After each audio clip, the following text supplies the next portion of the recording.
In founding TBI, actually, Ralph Rashbaum, who's our senior partner, and I met in the military in '71, and we've been best friends, partners ever since, and we're the only 2 out of 20 surgeons at Texas Back that share an office, so I am proud of that. The second thing what Ted said earlier, 40 years ago, a friend, Charlie, what's his name? I can't even believe it.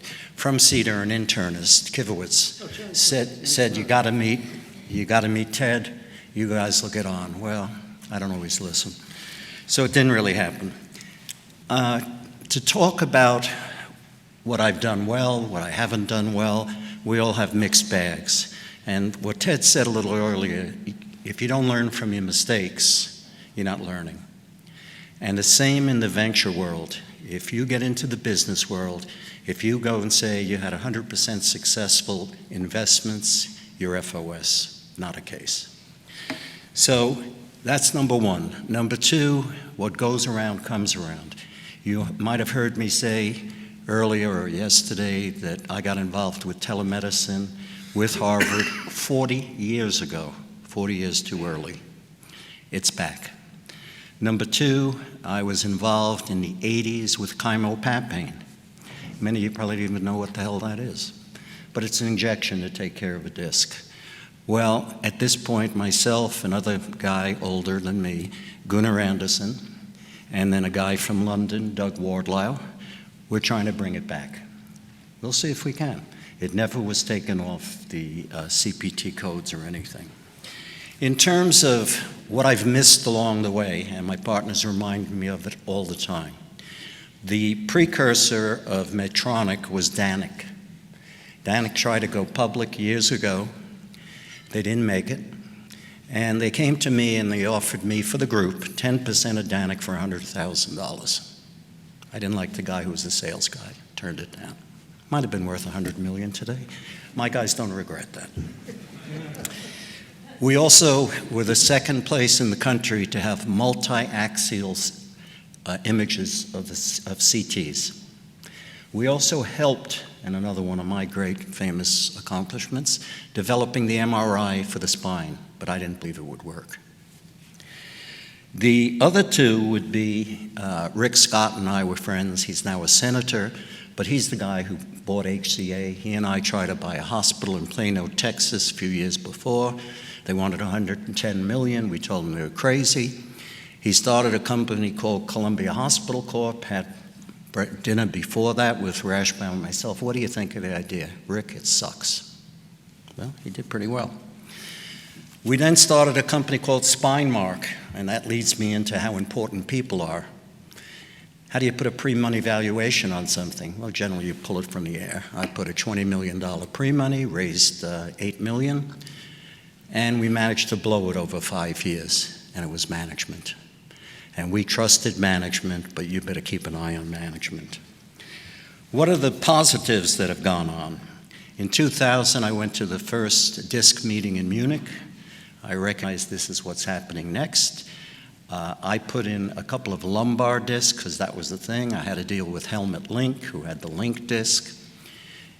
Then I went to southern Germany, to Tuttlingen, to meet with those people, Escalop, to try to get the Pro disc. And I said, how can we give you both? I said, trust us, we'll keep it separate. We're not going to share information, and we got it.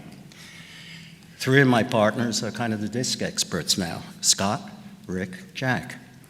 So I'm pretty proud of that. What about hospital ownership? We've made a fair amount of money owning hospitals. I went every Monday night for 3 years to learn about hospitals, and I learned a little bit. I brought in a company called United Surgical Partners that now owns about 400 hospitals nationwide. They were a startup. They bought us out, and everybody who had an investment, a $9,000 investment, and you could have 9 shares, so 81,000. They walked away with $168,000 per share. All of a sudden, people who didn't like me, they're my best friends. So money talks. Surgery centers now is the other big thing. I mean, I've argued forever doctors should own part of the manufacturing plant. And we gave up those opportunities for several reasons. Number one, we all trained, or at least I remember it, under the Holstedian method, where you rose if the other guy didn't. So we've always competed with each other, number one. Number two, we're so jealous of each other. A tragic flaw. Number three, because of all those things, we never got together and fought. The only two people who should count in the whole healthcare system, in my opinion, is number one, the patient. They're the center of the universe. And number two, the doctor. All the rest is BS, but where do we fall in influence? We're the bottom. And I used to lecture about why the A students in high school, college, became doctors. And I pissed off one of your administrators. And the C students became hospital administrators. Why did the C students run the A students? Think about that. And it has to do with what I said a minute ago. Anyway, I got involved. I'm always looking at what's next with robots. I worked with it. I couldn't with them anymore. They did extremely well. And so I got more and more interested in robots. You're going to hear from Nick Theodore later. Nick was at Barrows. When I moved to Arizona for a short period of time, I wanted to see if we could work at Barrows, Texas back at Barrows. I used an analogy, it's like Starbucks at Walmart. They weren't interested, but in 2013, Nick called me, he said, would you help us do this robot? The robot's name's Excelsius. I helped him raise money in March and April of 13.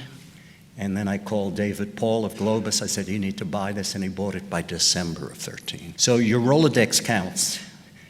Don't piss people off. You're better off letting them know what you think, but remaining friends, almost like trial lawyers. I'm always looking at what's next. So what Scott said about regenerative medicine, I've been looking at it for 15 years. He's right. Nobody's proven it's worth anything.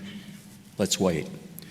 So regenerative medicine I'm looking at. Dorsal column stimulation, new technology for that. The biggest thing I'm looking at is information technology, retrospective analysis, predictive analytics. All this is going to run the world. And it's not going to be the stuff we've talked about case by case by case. It's going to have to, what Vin said the other day, you're going to have to adopt new technology. Whether you like it or not, it's going to happen. Telemedicine, I'm back into that. MIS, again, I'm looking at all sorts of things. And you're going to hear, I think later today or tomorrow, augmented reality. I've become fascinated with that. Some of the stuff, I know Augmetics is here, an Israeli company, interesting technology. There's better technology out there. One I'm looking at, I can't say much about it, is called OnPoint, O-N-P-O-I-N-T. Take a look at it, it's out of Harvard. In terms of what you need to know, and I'm over time, so I'll stop. People are the most important thing. The two motivators for the word fortunate, but it's true. Jealousy sucks, so getting jealous, I'm happy when people succeed. And books you should read if you're interested in the investment world. I took care of Edward Johnson 45 years ago, who started the Fidelity Fund. He told me there's only one book you have to read, Reminiscences of a Stock Trader by Edwin Lefebvre. I'd also suggest Inside the Tornado, which tells you about it outside of MIT, and then one that you wouldn't think about, How to Swim with the Sharks and Survive. Thank you.